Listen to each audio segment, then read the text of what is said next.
Frères et sœurs en Christ, en ce jour spécial de la célébration de la Pâque, permettez-moi de vous adresser mes salutations de façon différente ce matin. Saviez-vous que le chrétien orthodoxe, entre la nuit de Pâques jusqu'à la veille de l'Ascension, change leur manière de se dire bonjour.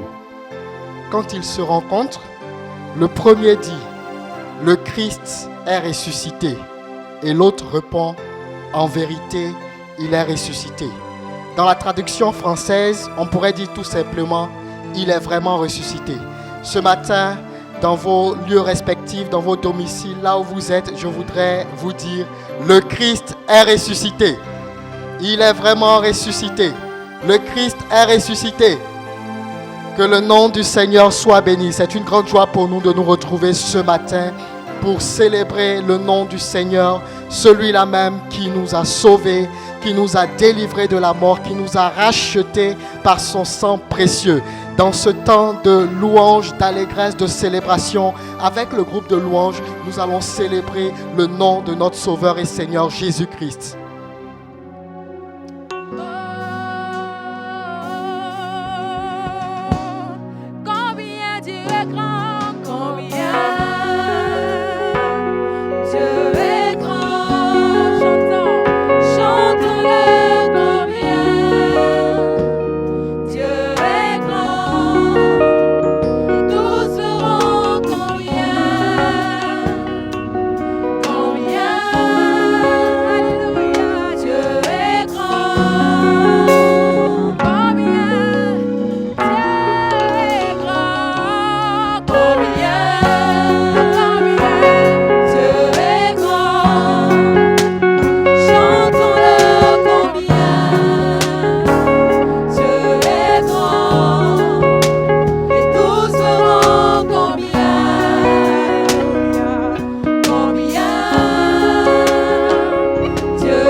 Dieu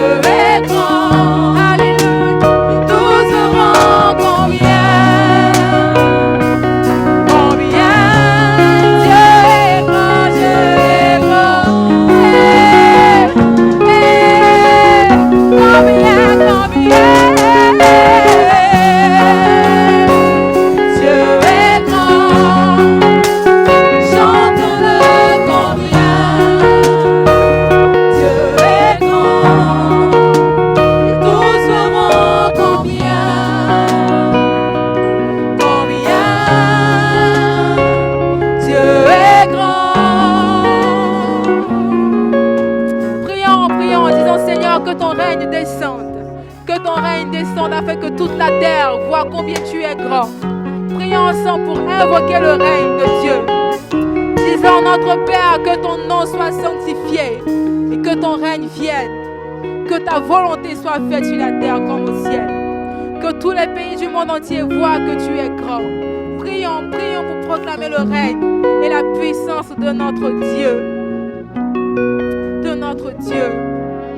Seigneur, tout le monde entier, nous avons les yeux fixés vers toi. Nous avons les yeux fixés vers toi, Seigneur. Oh, glorifie ton nom, Jésus.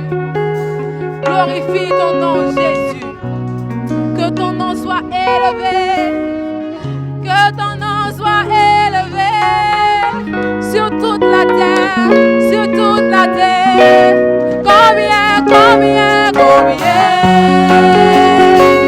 Dieu est grand, yeah, yeah.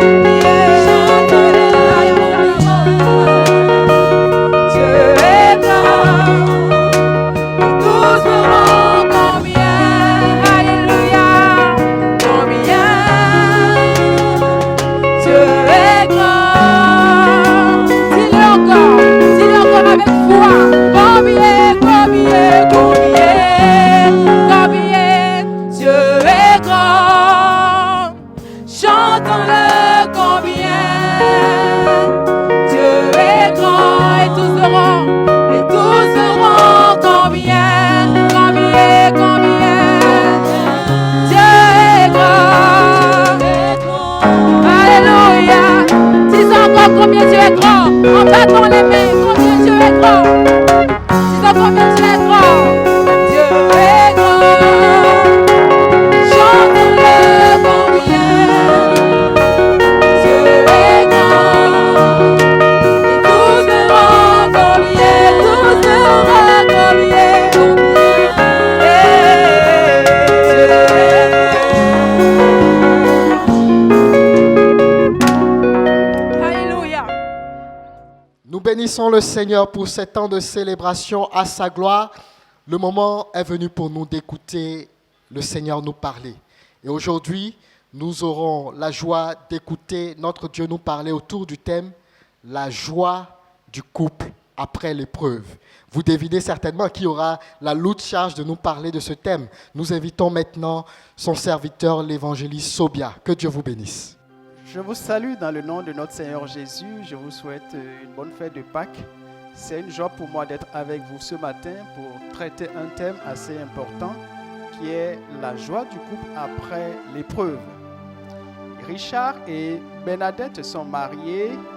C'était un beau mariage, la fête, tout s'est bien passé. Et 3 mois après, la Deuxième Guerre mondiale a éclaté. Et donc, notre frère était obligé de partir à la guerre. Il a laissé sa femme. La guerre a duré des années, comme vous le savez. C'était pas facile. À tout moment, sa femme se demandait si son mari n'a pas trouvé la mort au cours de la guerre. Mais par la grâce de Dieu, à la fin de la guerre, à sa grande surprise, son mari est revenu et ils se sont retrouvés. On peut imaginer la joie des retrouvailles, la joie après cette épreuve, la joie après plusieurs années de guerre. Il n'y a pas de vie sans épreuve. Quelle que soit votre situation sociale, matrimoniale, il vous arrivera des moments d'épreuve.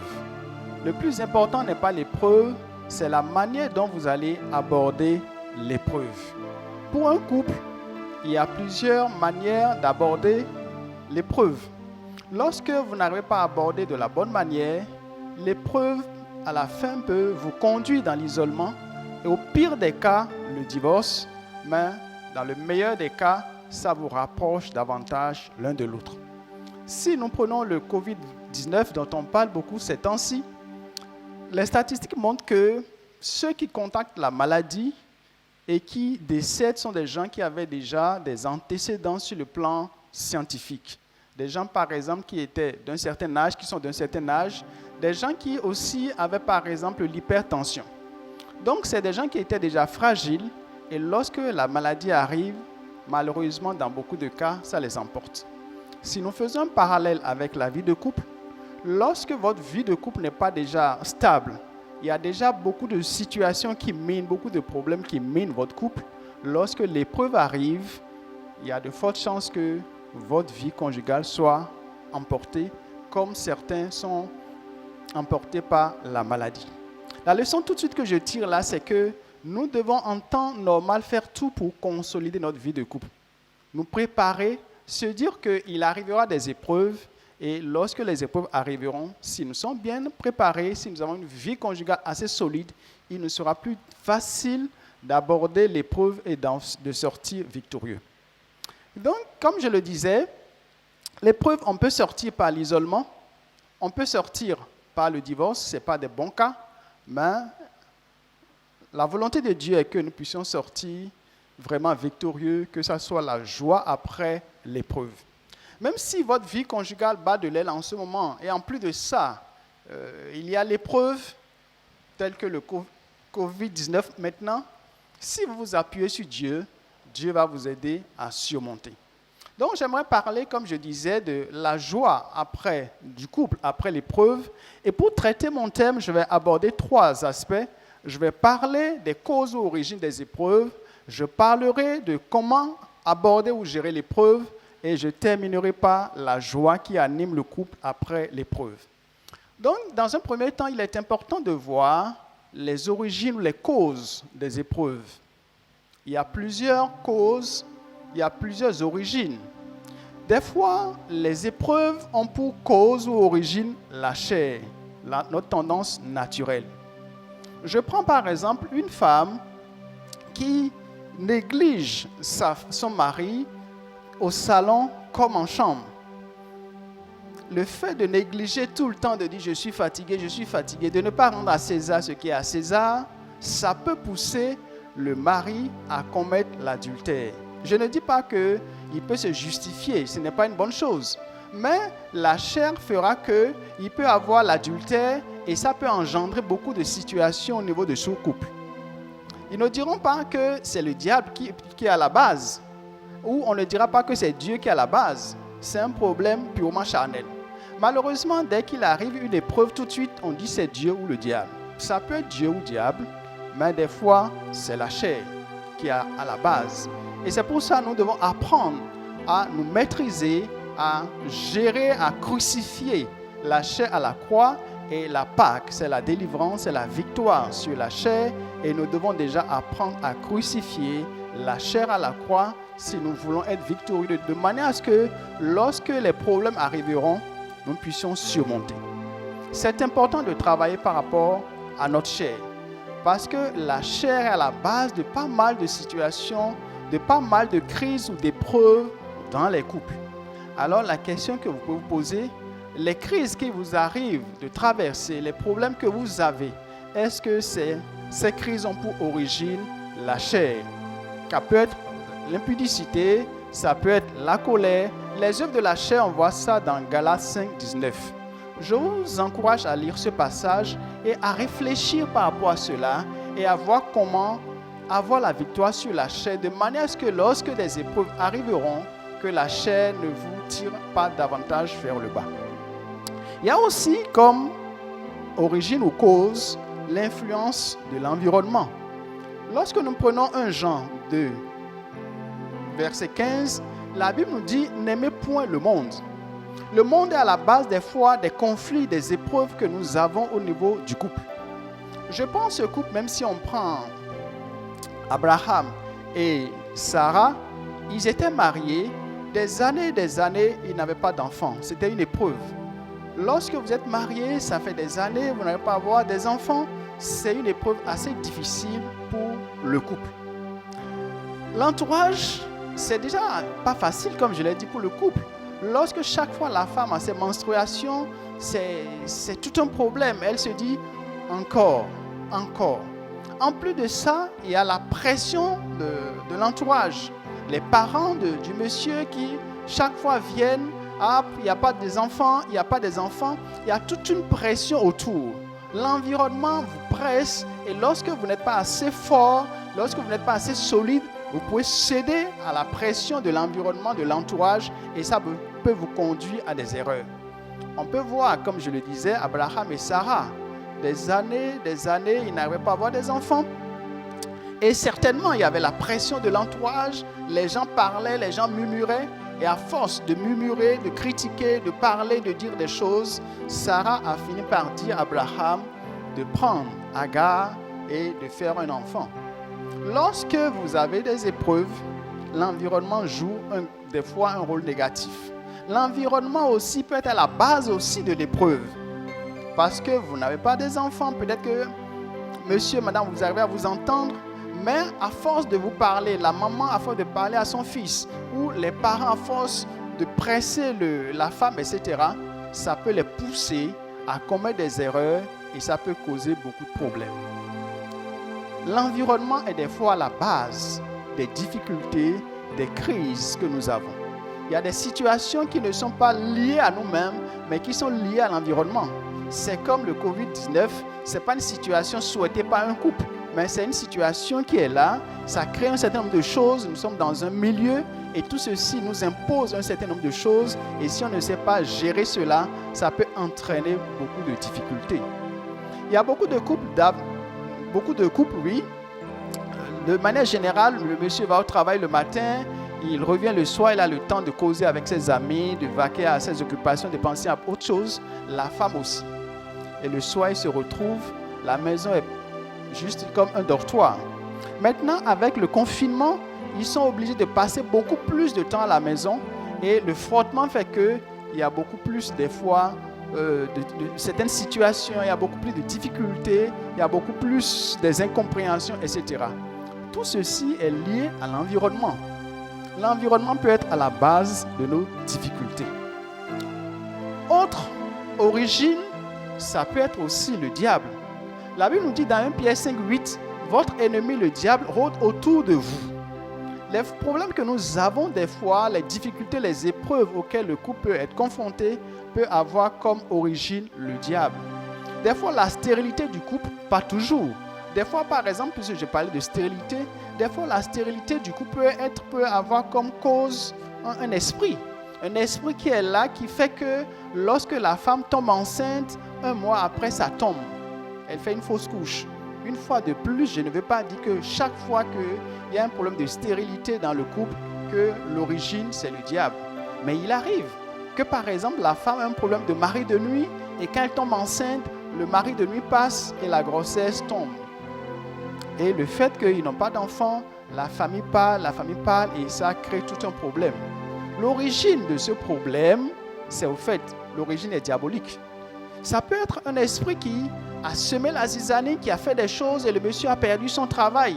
Et du fait qu'il a perdu son travail, la famille se retrouve dans une situation financière difficile et ça a créé pas mal d'autres problèmes. Je ne veux pas dire aussi que chaque fois qu'un homme perd son travail, que les raisons, c'est toujours le diable. Mais il arrive que des fois, ça soit le diable. Donc, l'origine peut être le diable.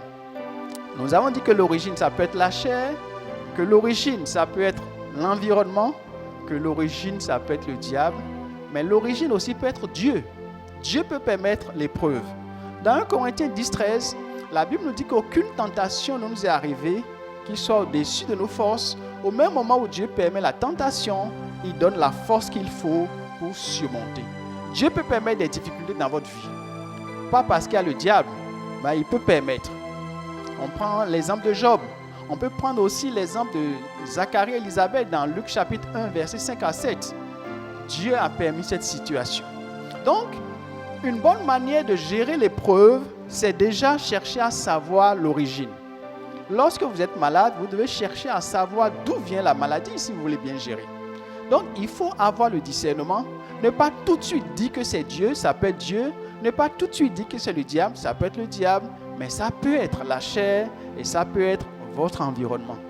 Lorsque vous arrivez à détecter l'origine, cela vous aide à bien gérer la crise parce que vous savez d'où ça vient. Ça nous amène à la deuxième partie de notre intervention qui est la bonne gestion. C'est une partie extrêmement importante, je n'aurai pas le temps de bien développer parce que la suite dépendra. Lorsque vous n'arrivez pas à bien gérer la crise, et par exemple ça se termine par le divorce, il n'y a pas une joie. Ou ça se termine par l'isolement, il n'y a pas une joie. Mais bien gérer la crise, à la sortie, vous êtes plus proches, vous êtes plus unis. Dans Genèse 2:24, la Bible dit « L'homme quittera son père et sa mère et s'attachera à sa femme et les deux deviendront une seule chair. » Les épreuves sont des fois là pour vous permettre de vous rapprocher davantage l'un de l'autre. Et à la fin de l'épreuve, il y a une certaine joie. Il y a de la joie parce que vous avez ensemble surmonté l'épreuve. Parce que vous avez appris à mieux vous connaître. Et c'est extrêmement important. Pour bien gérer l'épreuve, il est important dès le départ d'avoir une bonne base. J'en avais parlé, je reviens dessus. Il est important aussi d'apprendre à se connaître. Vous n'avez pas le même passé. Vous n'avez pas le même tempérament et vous ne pouvez pas réagir de la même manière face aux difficultés, face à l'épreuve. Chacun doit connaître son conjoint et sa conjointe, savoir ses sensibilités, savoir comment il peut surmonter telle ou telle chose. Il est extrêmement important de travailler par rapport à cela. Il est important de communiquer pendant la crise, de partager les difficultés. Je me rappelle une fois, il y avait ce couple, ils ont perdu leur enfant. 3 mois après, la femme donnait l'impression aux yeux de tous qu'elle avait surmonté, que c'est passé, elle était tout le temps dans la joie apparemment, comme le mari. Et je l'ai appelée une fois, elle m'a dit « Charlemagne, ça ne va pas. » J'ai dit « Qu'est-ce qui ne va pas ?» Elle m'a dit « J'ai du mal à gérer la perte de notre enfant. » Donc je lui ai dit « Je vais voir si je peux prendre l'avion pour venir vous voir. » Et Dieu a permis que j'achète mon billet d'avion, que j'aille les voir. Donc je suis allé voir le couple, on s'est assis, on a commencé par échanger et la femme a partagé ses difficultés. Combien de fois c'est difficile pour elle d'accepter que Dieu a pris son enfant, un enfant qui se portait bien, en quelques heures elle est malade et puis elle est partie. Et elle a dit, ce qui me fait plus mal, ce n'est pas le fait simplement que j'ai perdu mon enfant, mais c'est surtout mon mari, son attitude. Pour moi, il est arrivé à sortir de cela, il est arrivé à faire son deuil, mais il ne m'aide pas à son tour à surmonter cette situation. Et c'est là que le mari va dire, mais en réalité, je donne cette impression, mais je suis plus malheureux que toi. Je souffre plus que toi, même des fois j'ai envie de me suicider. Quand je vois la photo de notre fille accrochée au mur, j'ai envie de me tuer. Mais je ne peux pas te dire toutes ces choses. Je donne l'apparence, je fais comme si je suis arrivé à surmonter, mais en réalité, je suis plus malheureux que toi. Et c'est là que sa femme a compris que, au fait, le mari souffrait et qu'en réalité, il ne pouvait pas lui venir en aide. Et elle a compris là aussi pourquoi le mari a accepté promptement que je vienne les aider, parce que le couple, le mari a compris qu'il faut une personne extérieure pour les aider, parce que lui-même, en tant que mari, il a du mal à gérer la situation et la femme aussi a du mal à gérer la situation. La communication aide énormément. Le fait de partager, ça aide énormément. Il faut partager vos souffrances, partager vos réalités, trouver des solutions ensemble. C'est extrêmement important. Et au cours de la communication, il faut éviter les phrases assassines. Lorsqu'il y a des épreuves, quand on ne fait pas attention, c'est là où on se balance des phrases assassines.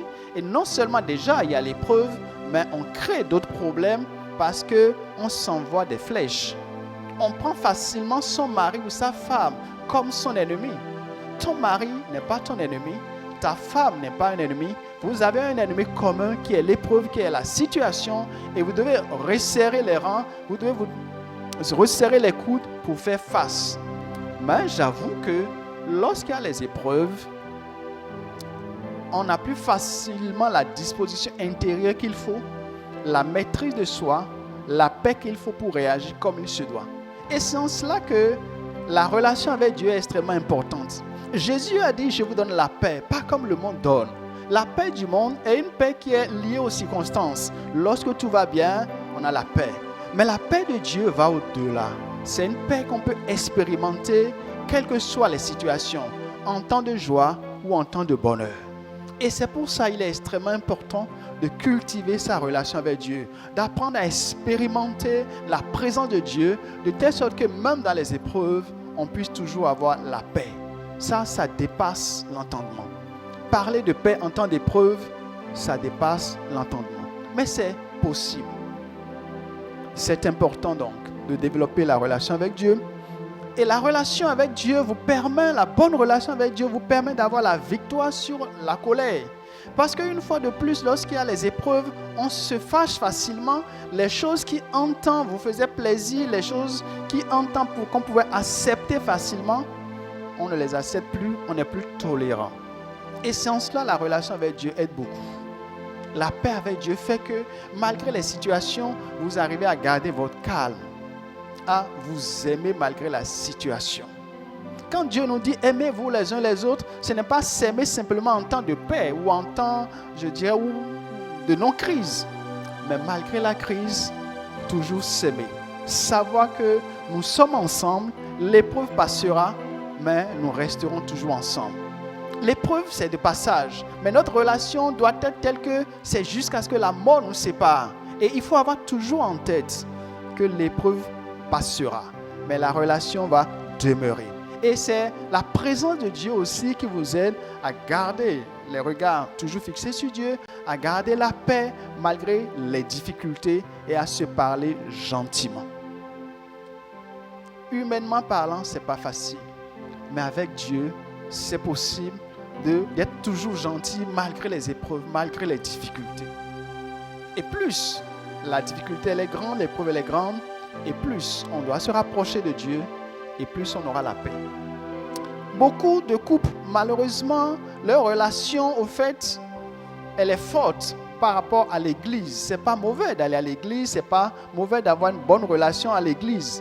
Mais en tant que couple ou en tant que personne, ils n'ont pas une relation approfondie avec le Seigneur. C'est la communion fraternelle qui les aide. Ce n'est pas mauvais tout ceci. Ce sont des éléments qui aident à la croissance spirituelle. Mais au-delà de ces éléments, la communauté, les frères et sœurs, etc., c'est la relation personnelle avec Dieu qui aide à bien gérer la crise, les épreuves. Malheureusement, des fois, notre foi est une foi beaucoup plus dépendante de l'Église, des frères et sœurs, que de Jésus-Christ. Et il faut que nous veillions à cela, à ce que notre relation soit réellement fondée sur Jésus. Les autres choses, la communion fraternelle, l'église, tout ça, ce sont des ingrédients, ce n'est pas mauvais. Mais au-delà, c'est votre relation réelle avec Dieu. Et c'est pour ça qu'il faut s'approcher de Dieu, travailler avec Dieu. Lorsque vous prenez un avion, lorsque l'avion est dans le ciel, vous avez l'impression que c'est un petit appareil. Et vous vous demandez comment dans cet appareil, il peut y avoir 300 personnes, 200 personnes ou 500 personnes. Lorsque l'avion est très loin dans le ciel, il paraît très petit. Mais lorsque vous avez la possibilité d'aller sur les pistes d'atterrissage et vous regardez un avion de près, vous vous rendez compte que c'est un appareil très grand. Très grand. La leçon que je tire, c'est que plus tu es loin de l'avion et plus tu le vois petit, plus tu t'approches de lui et plus tu le vois grand. C'est la même chose avec Dieu.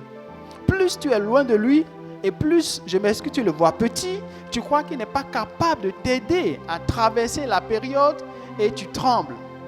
Mais plus tu t'approches de lui et plus tu le vois dans sa grandeur. Et ça t'aide à affronter la situation. Et c'est pour cela que nous devons apprendre à nous rapprocher de Dieu, à le voir dans toute sa grandeur, dans toute sa puissance, dans toute sa plénitude, le connaître en profondeur. Comment tu vois Dieu? Comme le petit avion, loin là-bas, un petit Dieu, ou bien comme un grand Dieu, un grand avion? La seule chose qui vous permet de bien voir, c'est s'approcher. Lorsque l'avion est très loin, on ne le voit pas bien. Mais lorsqu'il est sur la piste d'atterrissage, on le voit bien. Plus tu vas t'approcher de Dieu et plus tu vas le connaître, s'approcher de lui. Autre élément, autre chose qui aide à bien gérer le temps d'épreuve, c'est savoir faire de l'humour. Quand je parle de l'humour ici, je ne parle pas, je m'excuse de grossièreté. Mais c'est important de savoir faire de l'humour. Le fait de faire de l'humour, ça dédramatise aussi des fois les situations. On ne peut pas être tout le temps crispé, tout le temps tendu. C'est vrai, il y a une situation. Peut-être que vous n'avez pas d'argent pour payer ceci. Mais on se dit, mais ce n'est pas la fin du monde. On trouvera une solution et puis rigoler. il faut savoir faire de l'humour. Ça aide énormément. Pour terminer, un autre élément par rapport à cette partie, il faut savoir aussi se confier à une personne mature. Il arrive des fois où l'épreuve est telle que à deux, vous avez du mal à gérer. Tout à l'heure, je parlais de ce couple, ils ont perdu leur enfant. Ils avaient du mal à gérer la situation. Ils m'ont fait appel. C'est important des fois de faire appel à une personne extérieure qui ne vit pas la situation avec vous. Cette personne saura vous donner les conseils qu'il faut. Mais sachez choisir la personne. Il ne faut pas que ce soit quelqu'un qui vient et qui, au lieu de vous aider à sortir, au lieu de vous aider à voir les choses comme Dieu voit, aggrave la situation. Donc, une bonne gestion de l'épreuve, il y a beaucoup de choses encore à dire, mais nous allons nous arrêter sur ça. Une bonne gestion de l'épreuve vous conduit à la victoire. Et lorsque on sort, on est tout heureux. C'est comme un examen. Lorsque vous passez le bac et vous êtes admis, mais vous êtes tout content. Mais celui qui a échoué, il n'est pas content. Donc, si nous voulons la joie après l'épreuve, tout dépendra de la manière dont nous nous sommes préparés, de la manière dont nous avons abordé l'épreuve. La volonté de Dieu est que nous puissions bien nous préparer, que nous puissions bien gérer de telle sorte que nous puissions sortir victorieux. Que à la fin, ça soit la joie. De telle sorte que les choses qui vous énervaient au moment de la crise, ça devient des sujets maintenant de plaisanterie parce qu'on est sorti. Et c'est comme la dernière fois, je causais avec une amie et je lui disais, tu te rappelles quand il y avait la crise, en tout cas nous, il nous est arrivé d'acheter le pain, la baguette de pain à 1500. La baguette de pain qui est à 150 au temps de la guerre, je veux dire, la baguette de pain qui était à 150, il m'est arrivé d'acheter la baguette de pain à 1500. Mais au moment de la situation, au moment de la crise, au moment où les avions tiraient tout ça là, je ne pouvais pas plaisanter, rigoler par rapport à cela. Mais aujourd'hui, j'en parle, je ris. Donc, lorsqu'on sort victorieux, les choses qui peut-être étaient tristes deviennent des sujets de plaisanterie. Dans Éphésiens 5:20, la Bible dit de rendre grâce à toutes choses. Ce temps de confinement passera. Coronavirus passera. Ça a beau durer, ça passera. La nuit a beau être longue, ça prend fin. Mais si nous arrivons à bien gérer cela, nous allons sortir avec la joie. Et c'est ça la volonté de Dieu. Et lorsque nous allons sortir, il va falloir rendre grâce à Dieu. Remercier Dieu. Nous devons aussi, après l'épreuve, de manière générale, apprendre à rendre témoignage de ce que Dieu a fait dans nos vies, à nos enfants. Dans Deutéronome 6, 4 à 7, la Bible dit d'inculquer à nos enfants les bienfaits de Dieu. Lorsque vous traversez des épreuves, 5, 10 ans, 15 ans après, toutes ces choses, c'est bon de rappeler, de raconter à nos enfants. Ça les aide par rapport à leur formation. Ça leur permet de nous connaître. Alors, il faut rendre témoignage, que ce soit dans l'assemblée, que ce soit auprès de nos enfants, de nos amis, dire ce que Dieu a fait de nous. Il est important aussi, si nous pouvons, de faire des offrandes sur le plan financier, matériel à Dieu. Dire merci à Dieu par la bouche, dire merci à Dieu aussi par rapport à notre poche. Partager notre joie. Terminer, se rappeler, tirer plutôt leçon de tout ce qu'on a vécu. Il y a eu de bonnes choses, il y a des choses qu'on a su bien faire, il y a des choses qu'on n'a pas su bien faire. Il faut tirer leçon des épreuves. De telle sorte que lorsqu'une autre situation va se présenter, vous puissiez mieux aborder ou que vous puissiez davantage mûrir. Et donc, les épreuves, en réalité, ce n'est pas une mauvaise chose. Dieu veut qu'au sortir des épreuves, nous soyons davantage matures. Les épreuves vous forment. Lorsqu'on parle aujourd'hui de coronavirus, moi je dis, mais en Côte d'Ivoire, on a connu une situation plus difficile que ça. Je parlais tout à l'heure de la guerre. Quand il y avait la guerre ici, il y a de cela quelques années, quand les chars tiraient, il y avait ceci. Mais on ne pouvait même pas s'asseoir au salon pour préparer à manger. C'était très difficile. Et Dieu nous a secourus. Et ma maison n'est pas loin de la présidence. Il y avait les avions qui bombardaient. Dieu nous a secourus.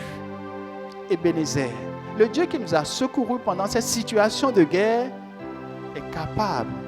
Il est toujours le même de nous secourir encore de cette situation. Au moment où de la guerre, les banques étaient fermées, il n'y avait pas de supermarché, rien. Donc c'est une situation très difficile. Mais Dieu nous a secourus. Donc ce que nous vivons aujourd'hui, c'est vrai, c'est difficile. Je ne veux pas banaliser, pas du tout. Mais je pense que nous avons connu plus grave que ça. Et Dieu nous a secourus. Et ça fait une expérience. On prend un pays comme la Sierra Leone, ils ont connu Ebola, c'est une expérience. Lorsque tu as eu des expériences, ça t'aide à aborder d'autres situations. Et donc, sorti des épreuves, il faut tirer des leçons et ça t'aide pour la suite de la marche, la suite de ta vie.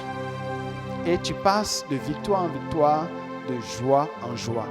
Que Dieu bénisse chacun de nous et que cette semaine qui est la semaine de Pâques, Pâques qui veut dire la victoire, que ça soit la victoire pour chaque couple. Que nous puissions expérimenter la victoire, la croix soit une réalité, que nous puissions véritablement vivre la mort et la résurrection de Jésus, de telle sorte que quelles que soient les épreuves, nous puissions sortir victorieux et avoir la joie de l'épreuve. Que Dieu vous bénisse. Nous allons prier par rapport à tout ce que nous avons dit. Seigneur, nous voulons te dire merci pour nos vies qui sont en tes mains. L'épreuve n'est pas toujours très facile, mais nous savons qu'en nous appuyant sur toi, nous avons toujours la victoire sur l'épreuve. Tu es le Dieu de la victoire. Nous prions pour que tu aides chacun de nous à avoir la victoire. Que cette situation puisse nous permettre de mieux te connaître, nous permettre de mieux connaître notre mari, notre femme, et que cela nous permette d'aller de l'avant. Merci de bénir chacun de nous, de veiller sur nous et de nous donner la victoire aussi sur cette maladie, coronavirus. Bénis chacun de nous, que toute la gloire te revienne, Père. Pouvoir besoin des uns et des autres. Tu connais les difficultés des uns et des autres en ce moment. Seigneur, interviens pour voir. Que toute la gloire te revienne au nom de Jésus. Amen. Il a effacé l'acte dont l'ordonnance nous condamnait et qui subsistait contre nous. Et il l'a détruit en le clouant à la croix. Que cette commémoration pascale nous donne d'expérimenter dans nos différentes maisons la délivrance en Jésus-Christ. Le moment est venu pour nous, frères et sœurs, de passer au repas du Seigneur. Disposons nos cœurs durant ces moments et que Dieu puisse nous fortifier encore durant ces moments. Nous sommes invités à prendre le cantique sur les ailes de la foi, le numéro 599.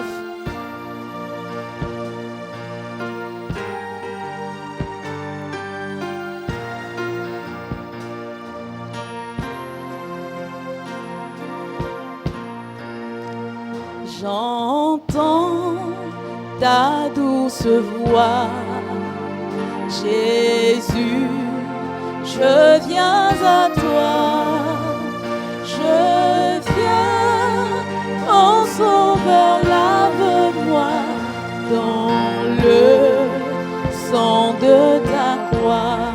Jésus, roi des rois, Jésus, roi des rois, qui mourut pour moi. Je veux mourir avec toi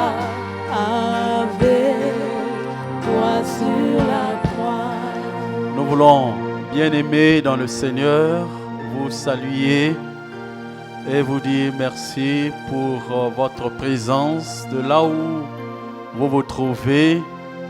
Vous avez appris et vous avez lu que nous allons célébrer ensemble la Sainte Seine en ce jour. Et nous osons croire que vous avez pris toutes les dispositions de là où vous êtes, comme cela vous a été annoncé, afin que ensemble nous puissions prendre la Sainte Seine. Nous avons précisé cela pour que nous puissions continuer la vie de l'Église malgré la distance qui nous sépare aujourd'hui. La Bible dit que c'est dans les maisons que la communauté chrétienne de l'Église primitive se retrouvait. C'est dans les maisons qu'il y avait l'enseignement, qu'il y avait les prières, qu'il y avait la fraction du pain, qu'il y avait la communion fraternelle. Et Dieu veut que nous puissions expérimenter cette réalité de vos maisons, que nous puissions ensemble prendre la Sainte Seine. Dans la joie de la célébration de Pâques, tout juste lire un petit passage et passer à la Sainte Seine. Matthieu chapitre 28, nous dit ceci à partir du verset 1. Après le sabbat, à l'aube du premier jour de la semaine, Marie de Magdala et l'autre Marie allèrent voir le sépulcre. Et voici, il y eut un grand tremblement de terre, car un ange du Seigneur descendit du ciel, vint rouler la pierre et s'assit dessus. Son aspect était comme l'éclair et son vêtement blanc comme la neige. Les gardes tremblèrent de peur et devinrent comme morts. Mais l'ange prit la parole et dit aux femmes: pour vous, ne craignez pas, car je sais que vous cherchez Jésus qui a été crucifié. Il n'est point ici. Il est ressuscité comme il avait dit. Venez, voyez le lieu où il était couché. Et allez promptement dire à ses disciples qu'il est ressuscité des morts. Et voici, il vous précède en Galilée. C'est là que vous le verrez. Voici, je vous l'ai dit. Elles s'éloignèrent promptement du sépulcre avec crainte et avec une grande joie. Et elles coururent porter la nouvelle aux disciples. Amen. Elles sont parties avec une grande joie. Et nous voulons dire merci au Seigneur pour la joie qui nous anime aujourd'hui de célébrer la résurrection de notre Seigneur et Sauveur Jésus-Christ. Oui, bien-aimés, le Seigneur nous a recommandé la Sainte Seine, de partager ce pain qui a un sens très profond pour nous, les chrétiens. La Sainte Seine, c'est un mémorial qui nous permet de nous souvenir des souffrances de notre Seigneur, de ce qu'il a enduré entre les mains des hommes, de ceux qui l'ont malmené, lui ont fait du mal. C'est un mémorial qui nous permet également de célébrer la puissance de notre Dieu qui a ramené notre Seigneur Jésus-Christ parmi les vivants. Et cela montre que le Seigneur est avec nous tous les jours. Il a dit: voici, je serai avec vous tous les jours jusqu'à la fin du monde. En célébrant la Sainte Seine, nous sommes en train d'affirmer et de réaffirmer que le Seigneur est toujours avec nous. Et nous prenons la Sainte Seine également parce que le Seigneur a dit qu'en prenant son corps et son sang, nous sommes en train de mettre en nous les arts, les signes, les prémices de la résurrection que nous allons connaître un jour comme lui. Il vient d'inaugurer ce chemin de la vie éternelle qui passe par la résurrection. Bien sûr, l'autre côté de la vie éternelle, parce que nous recevons la vie éternelle quand nous avons le Seigneur dans notre vie, mais la manifestation de cette vie aussi à le côté d'après la mort. Lorsque nous mourrons, nous reviendrons à la vie parce que nous avons mis en nous le corps du Seigneur et le sang du Seigneur qui sont en nous des gages pour la résurrection que nous allons connaître un jour si nous mourrons. Bien-aimés, la Sainte Seine symbolise également ou préfigure le banquet final que nous aurons à vivre avec le Seigneur un jour, parce qu'il a dit que qu'il aura à vivre ce moment encore dans le ciel avec ses disciples. C'est pour cela que nous sommes dans la joie et nous bénissons le nom de notre Dieu pour cette célébration et pour ce temps que nous passons devant lui et dans sa présence. Seigneur, nous voulons te rendre grâce pour ce temps merveilleux que tu nous donnes. Nous voulons, Seigneur, te bénir, toi qui permets que tes enfants puissent être rassemblés autour de toi, Seigneur, pour t'écouter. Non seulement pour t'écouter, mais pour partager le pain et le vin, les symboles de ton corps et de ton sang coulé sur la croix pour nous, afin que, Seigneur, nous soyons réconfortés par ta présence avec nous, mais également encouragés dans la marche, dans ces épreuves, Seigneur, liées à cette maladie, à coronavirus. Nous nous souvenons, Seigneur, que tu as vécu les épreuves avant nous. Et nous voulons, Père, te dire merci de ce que tu es sorti victorieux. C'est un signe fort pour nous montrer que dans ces épreuves, Seigneur, nous sortirons également victorieux parce que tu es avec nous. Que toute la gloire soit à toi, notre Dieu, qui nous permet d'être ensemble avec toi. Que ton nom soit béni au nom de Jésus, notre Seigneur et Sauveur. Amen. Nous allons passer à la prise de la Sainte Seine. J'ose croire que chacun de vous s'est apprêté pour ce moment comme nous l'avons annoncé. Alors nous allons passer à la distribution des éléments de la scène avant que nous puissions donc prononcer les paroles de la prise. Là où vous êtes dans vos maisons, distribuez aussi la Sainte Seine à vos enfants qui sont baptisés bien sûr par immersion. Le principe reste le même tel que nous le pratiquons à l'église. Ceux qui prennent la Sainte Seine, c'est ceux qui sont baptisés par immersion. Même si vous êtes à la maison, nous n'allons pas distribuer ça aux enfants qui ne sont pas baptisés. Donc il s'agit des chrétiens baptisés. Merci bien.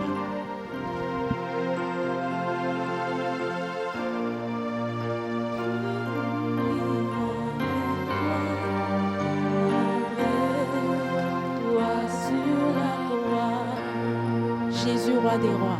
Jésus, roi des rois, qui mourut pour moi. Je veux mourir avec toi sur la croix.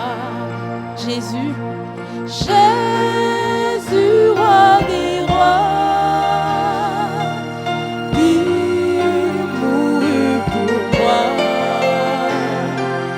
Je veux mourir avec toi sur la croix. Je viens à toi, je viens, ô Sauveur, lave-moi dans le sang de ta croix. Jésus, roi des rois. Jésus, roi des rois, qui mourut pour moi. Nous bénissons le Seigneur, bien-aimés. J'espère que vous avez distribué la Sainte Seine là-bas. Et nous voulons donc ensemble, selon les recommandations du Seigneur, prendre selon cette disposition. Alors, nous prendrons d'abord le pain et nous prendrons ensuite le vin. L'apôtre Paul disait ceci dans 1 Corinthiens chapitre 11, à partir du verset 23.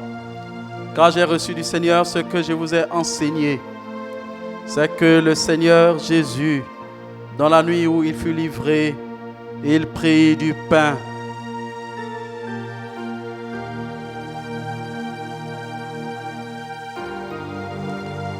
Et après avoir rendu grâce, le rompit et dit, « Ceci est mon corps qui est rompu pour vous. Faites ceci en mémoire de moi. » Prenons tous, bien-aimés, le pain qui symbolise le corps brisé de notre Seigneur.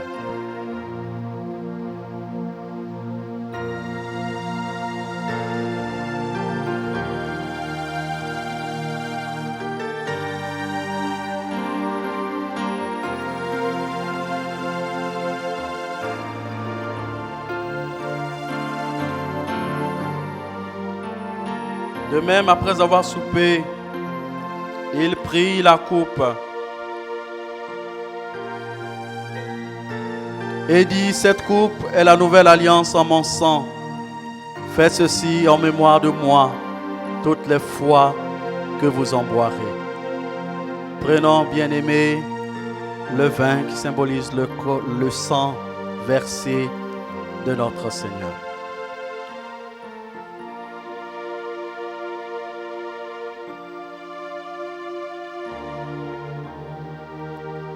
Nous allons prier, rendre grâce au Seigneur pour le corps brisé de notre Seigneur et pour son sang versé à la croix avec le pasteur Loguier Boiseau Séraphin. Que la gloire te revienne, notre Dieu, notre Père. Merci pour ta présence en ce jour béni où nous nous souvenons de ta souffrance, de ta mort, de ta résurrection, la victoire. Nous avons partagé le repas pour nous souvenir de toi. Merci pour ce moment de partage. Merci parce que dans les familles, le repas est également partagé. Que chacun soit béni, que chacun soit protégé, que chacun soit guéri, que chacun, notre Dieu, reçoive de ta part la victoire. Nous avons prié au nom de Jésus. Amen. J'entends ta douce voix qui me dit crois en moi. Je crois, Seigneur, soutiens ma foi. Tiens-moi près de ta croix. Nous sommes dans la joie d'avoir partagé ensemble le corps de notre Seigneur et le sang versé de notre Seigneur Jésus-Christ. Nous voulons dire merci à vous tous qui avez participé à ce moment de Sainte Seine et à ce culte. Nous voulons implorer la bénédiction du Seigneur sur vous. Mais nous allons prier le Seigneur, implorer sa grâce et intercéder afin que sa main puissante puisse conduire toutes choses et ramener la paix et la tranquillité parmi nous. Prions le Seigneur. Nous voulons, Dieu des armées, te bénir et te rendre toute la gloire pour ce moment que tu as rendu possible. Merci Père, toi dont le nom est élevé au-dessus des cieux. Merci pour ta présence parmi nous. Merci de ce que tu es là, tu vis avec nous Seigneur. Tu te manifestes puissamment en nous bénissant, en te montrant présent dans nos maisons, en pourvoyant à tous nos besoins, en agissant, en guérissant les malades, Seigneur.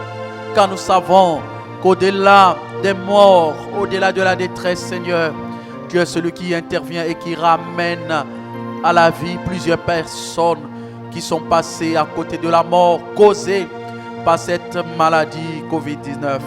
Seigneur, nous savons que ton nom est célébré partout.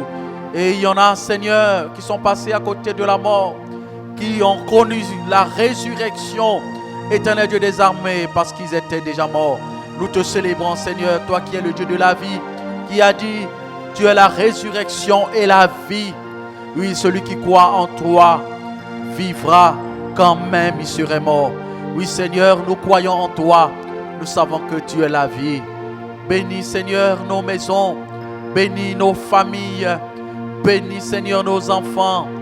Bénis, Dieu des armées, nos églises. Bénis notre communauté, notre église. Et bénis, Seigneur, nos différentes villes, là où nous sommes placés. Bénis les quartiers, Seigneur. Et bénis la Côte d'Ivoire. Bénis, Seigneur, les pays, les différents pays, de ceux qui nous suivent actuellement là où ils se trouvent. Bénis leur pays et que ta main de grâce, Seigneur, arrête cette pandémie. Parce que nous savons, Jésus, que ton nom est au-dessus de tout nom. Ton nom accomplit des miracles et ton nom fait des merveilles. Merci, Seigneur, de ce que nous savons que tu es le Dieu bon. Recevons, bien-aimés, la bénédiction du Seigneur. Que le Dieu de paix, qui a ramené d'entre les morts le grand pasteur des brebis par le sang d'une alliance éternelle, notre Seigneur Jésus-Christ, vous rende capable de toute bonne œuvre pour l'accomplissement de sa volonté et fasse en vous ce qui lui est agréable par Jésus-Christ, auquel soit la gloire au siècle des siècles. Amen. Que le nom de Jésus soit béni et que cette semaine soit bénie, que cette semaine soit une semaine de grande bénédiction de la présence de Dieu, malgré l'état dans lequel vous vous trouvez, malgré la situation dans laquelle vous vous trouvez, que ce soit en quarantaine, que ce soit en confinement. Dieu sera présent avec vous et il est celui qui vous soutiendra. Que son nom soit béni. Bonne fête de Pâques et que le Seigneur soit élevé. Le Seigneur est ressuscité. Il est vraiment ressuscité dans nos vies.